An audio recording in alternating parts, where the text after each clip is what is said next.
freedom of the press didn't exist in the colonial period in the way we understand it today. Prior censorship of the press had gone out of existence at the end of the 17th century. So people could establish a newspaper and could publish pretty much what they wanted.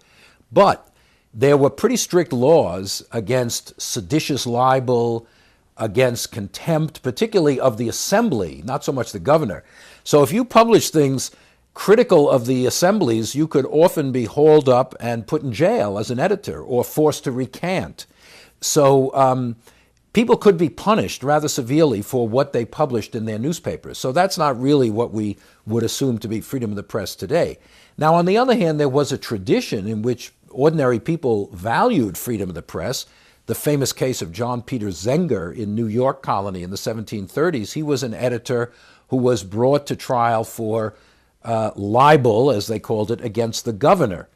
And, his defense attorney, Andrew Hamilton, said, look, the jury should decide if these claims are true. He called the governor a scoundrel, a liar, a thief, many other nasty things.